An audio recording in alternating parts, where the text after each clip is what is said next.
Hi there, and welcome to this Power BI video. In this video we're going to be building a Power BI solution in which we're going to use a Dataflow as a data source for Power BI aggregations. We're also going to connect to a data source, which is an Azure SQL database, in DirectQuery. And we'll build a very basic report and see how the report query is being satisfied by the aggregates and also the DirectQuery. So the very first thing we're going to do is we're going to create our data flow. So I've already got a workspace created in the Power BI service, and I'm going to click New, Data Flow, and I'm going to define a new entity.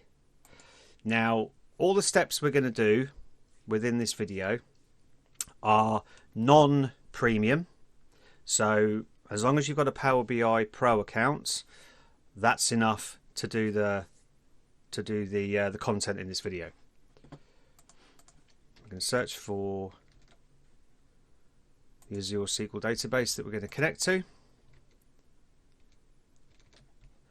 and I'm just going to copy in my temporary demo server and database, and when I connect to that Azure SQL database I should see a list of tables, and I'm going to select my dim date. I'm going to select customer, and I'm going to select fact internet sales. And if I click on this transform data, I'll get a preview of the three entities.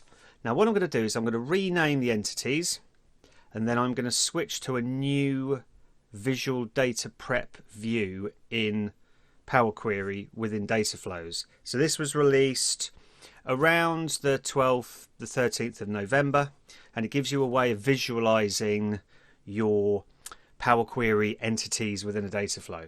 So I'm going to go ahead and just rename to customer. If I click on date,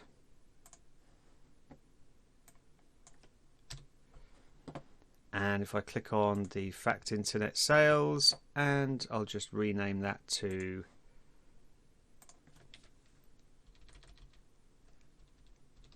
internet sales. Now up in the view option, I've got this new diagram view, so if I click that, I can now switch to seeing my Dataflow entities in a much more graphical manner. So I'm going to click the expand icon on each of these entities, and you can see a list of steps. In fact, if I come over to the right hand side and just expand this query settings, then you've got a familiar applied steps list here. So if I click on each entity, you can see the steps that have been applied. So what I'll now do is I'll transform the entities using this diagram view. So on customer, I really only need a couple of columns. So I'm going to select choose column, and I want my customer key because that's how I'm going to join to my internet sales table. And I only really want one entity, which is English occupation down here. And I click OK. And I'm going to click into the table, just double click there, and I'm going to remove English, so I've just got a label that says occupation. And the last thing I'm going to do is I'm going to mark this customer key as the key for the entity. So I'm going to click my little plus icon, I'm going to search for key, and I've got this mark as key. Okay, so as you can see I've got a visual representation of my steps, but on the right hand side I've got my steps all present here. Okay, so I'm going to do the same with the date entity. I'm going to choose the columns that I would like to be visible. So I'm going to select the date key. I'm going to select the full date alternate key, which is the actual date itself. I'm going to select the English month, the month number of year, because I am going to use this column to sort this column in the model. And I've got calendar quarter and calendar year. I'll click OK on that. And again, I'm just going to rename these tables, rename the columns within the table rather. I'm going to say month. I'm going to keep month number of year. I'm going to change calendar quarter. And I'm going to change calendar year. Okay, and I'll just set these entities to whole numbers.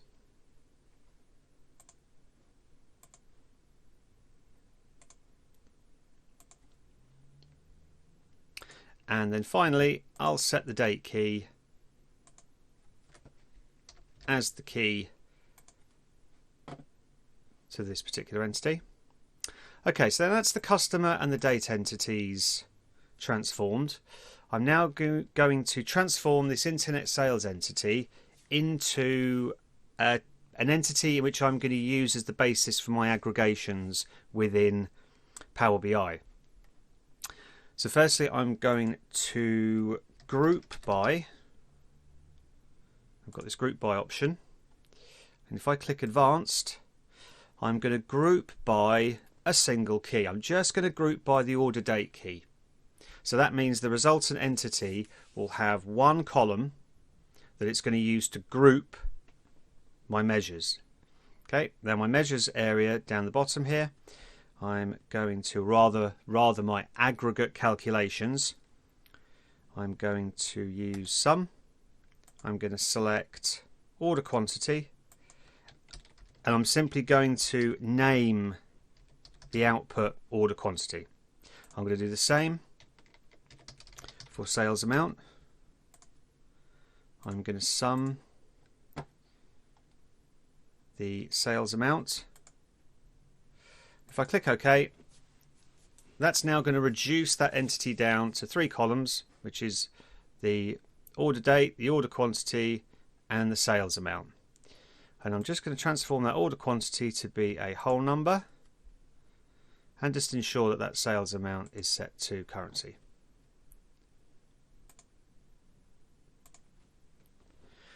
Okay, so we finished transforming our tables into Dataflow entities in which we can now use in our Power BI model. So I'm going to save and close, and it'll validate my queries, make sure everything's okay.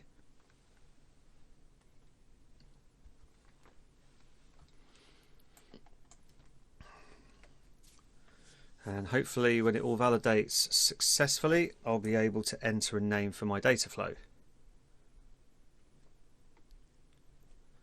And I'll call it Sales Analysis Aggregations. Okay, I'll just be prompted to refresh. So I'm going to refresh now. And that should take few seconds to refresh.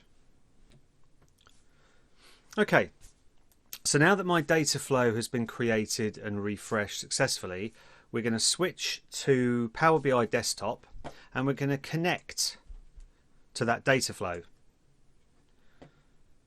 So if we click Get Data, Power BI Dataflows, and expand our workspace, our Dataflow, and we can see our 3 entities. So I'm going to select customer, date, and internet sales. Now, although the data has been sourced, transformed, and aggregated within the Dataflow itself, I'm still going to transform data within Power BI Desktop because I just need to make one change to ensure that column data types match when I connect to my source Azure SQL database in DirectQuery. This is this internet sales. I can see order quantity. Yep, it's set to a whole number, and my sales amount fixed decimal number. Apply and close, or we'll just check customer. We've got our customer key and our occupation, and on our date we've got our date key, our date, month, our month number of year, quarter, and our year. If I close and apply, that will then import the data from the Dataflow into my model.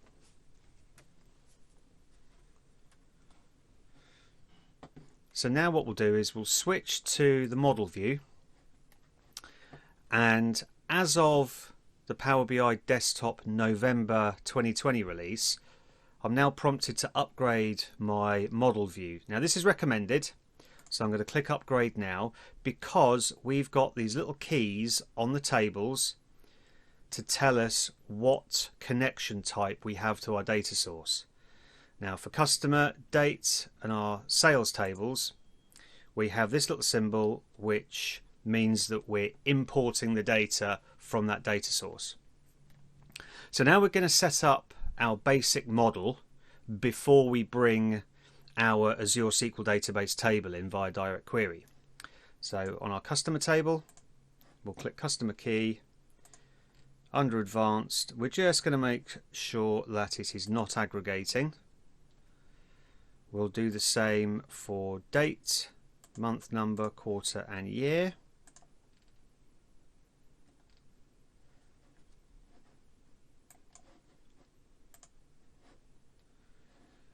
We'll summarize by none.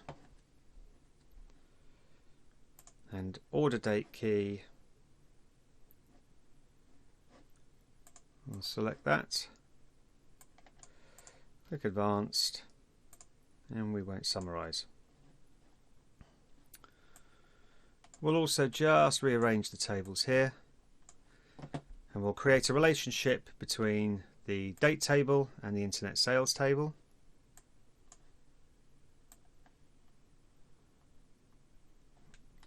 Via the date key.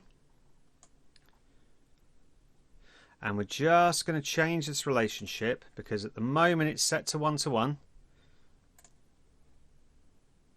But I'm going to change that to 1-to-many, because if in the future I change the granularity of that internet sales aggregate table, I'd like to make sure the relationship between my dimension table, which is the dates table, is on the one side of the relationship, and the internet sales, which is my fact table, is on the many. I also want to set my cross filter direction to single. Click OK. I will not or cannot connect the customer dimension. We'll do that when we connect our Azure SQL database in DirectQuery. And I'm going to go ahead and hide my key columns. And in fact, for my internet sales aggregate, I'm going to hide all of the columns because we're going to create measures. And again, I'm going to select all the columns in my date table. I'm going to hide. And I'm going to create a hierarchy. So I'm going to right click year over in my field section on the right hand side, and I'm going to click create hierarchy. Just going to rename that to calendar date. And I will drag quarter, month and date. I will also select this month, and under my advanced tab I'm going to sort by column month number of year. So this is important because if I didn't sort by the month number of year, the months would be sorted alphabetically rather than in their proper order. So now we've created our calendar hierarchy. We've hidden our columns. We've created our relationships. We're going to mark this table as a date table. So on the left hand side we've got the data view, which enables us to see each table.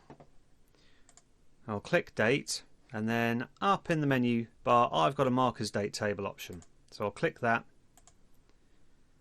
I'll click and select my date column and click OK.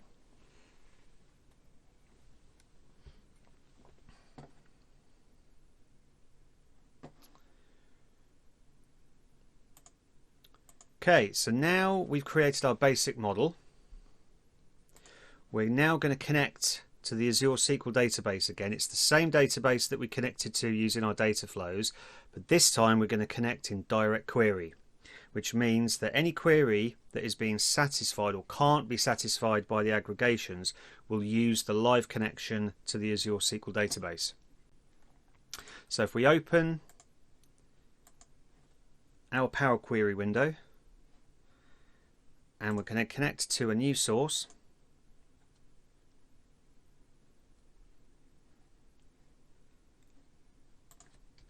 Search for Azure.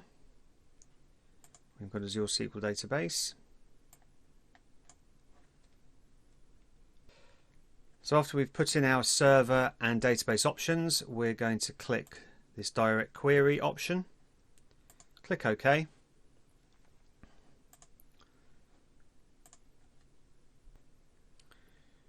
Okay, we'll connect.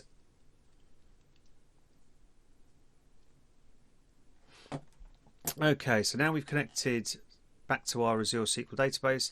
We'll select the Internet Sales table again. It'll generate a preview. We'll click OK. And we'll rename to Internet Sales. Actually, we'll have to call that Internet Sales Live.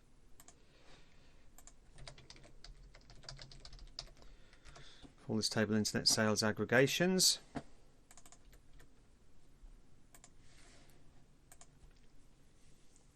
Rename to Internet Sales.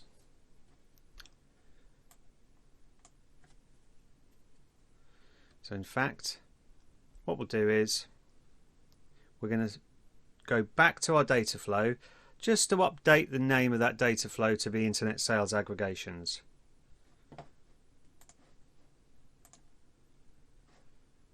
So I'm going to edit that entity. Internet Sales Aggregations. To keep it consistent.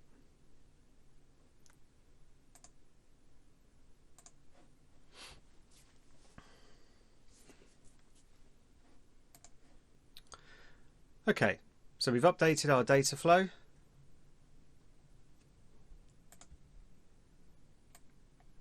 We'll just refresh all.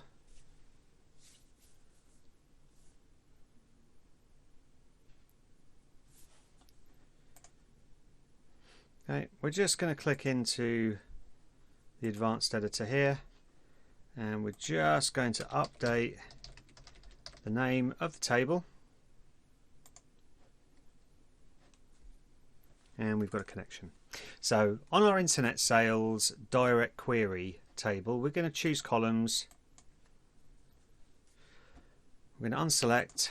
We're going to select our order date key, our order quantity, and the sales amounts, the same as our aggregate table, except we're now going to bring in the customer key. So any analysis done with the customer dimension is going to push the query down to the Azure SQL database. And click OK. There's no more transformations required on this entity, so we'll close and apply.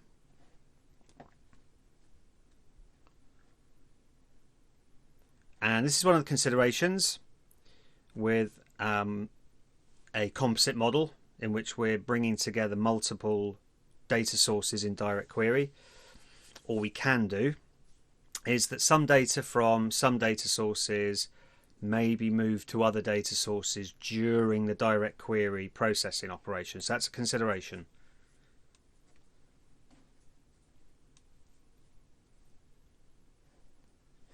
And if we switch to our model view, we can see we've got our new internet sales table. Again, what we'll do is we'll select all the columns and we'll hide in report view, and customer key and order date key. We'll go into this advanced area on the right hand side and we won't summarize. None. Okay. We'll then create relationships. So I'm going to create a relationship between my date table and my internet sales table. We've got a one-to-many, we've got a single, we're going to make it active. It's on the date key and the order date key. That's all good. And from our customer. So we're going to drag customer key to our customer. Customer key, one-to-many, single, active.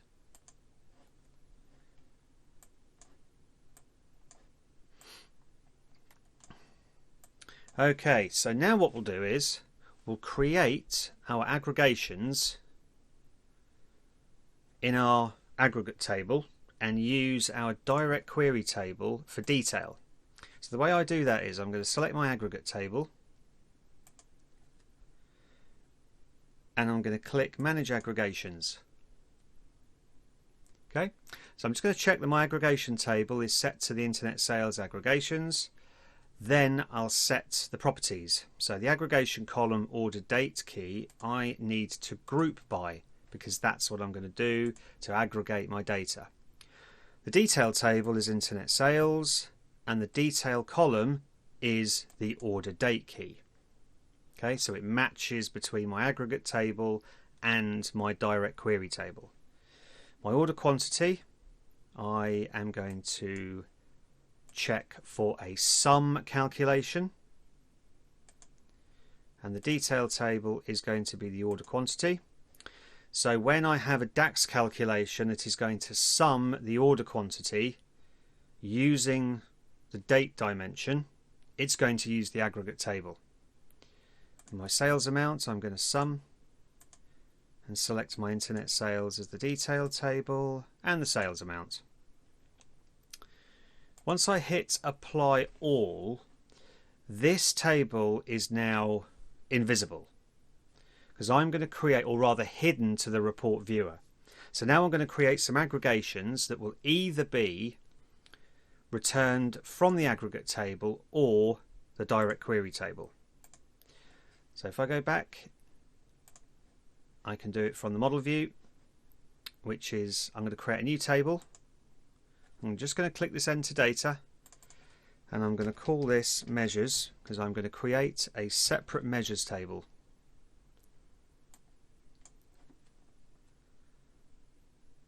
If I click load, and I'm just going to bring that table in there. I'll just hide this unused column. If I switch to my data view, pull this little out a bit. Okay, we can see this measures table. So what I'm going to do, I'm going to right click and I'm going to create a new measure. I'm going to call it total order quantity equals the sum. Okay, and I select my internet sales table, not my aggregate table.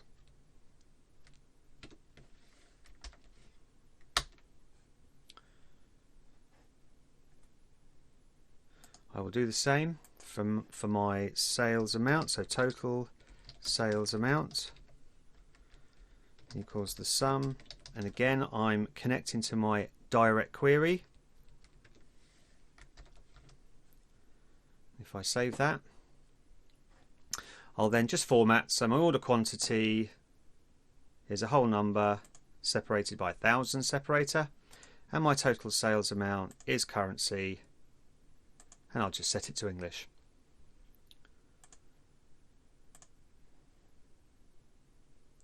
Okay. So that's my finished data model in which we've got an aggregate table which is hidden. We've got a measures table in which I've created two measures which are calculating the sum of the order quantity and the sales amount in my DirectQuery table.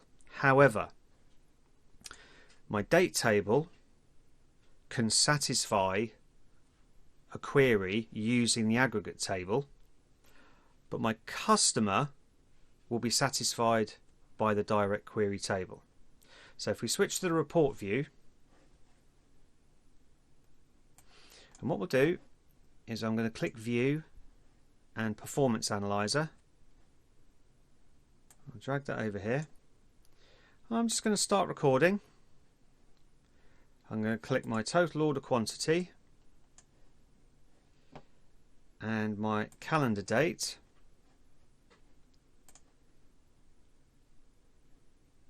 And I can expand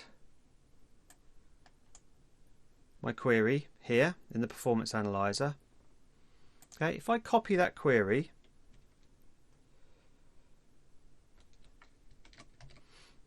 okay, I can see that it's a DAX query.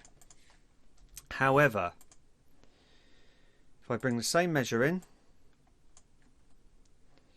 and use the customer dimension instead, if I copy this query, I can see that it is a DAX query. However, it's being satisfied by this SQL query because it's pushing the report query down to the Azure SQL database level. Okay, so in this video we've created a basic Power BI solution in which we've created a data flow in the Power BI service to pull in our tables used for our dimensions and aggregate table. We've then created a Power BI desktop model which connects to that data flow, but also connects to an Azure SQL database in DirectQuery mode. And then we've created some measures and an aggregation which can either be satisfied by the imported aggregate table or being pushed down to the Azure SQL database.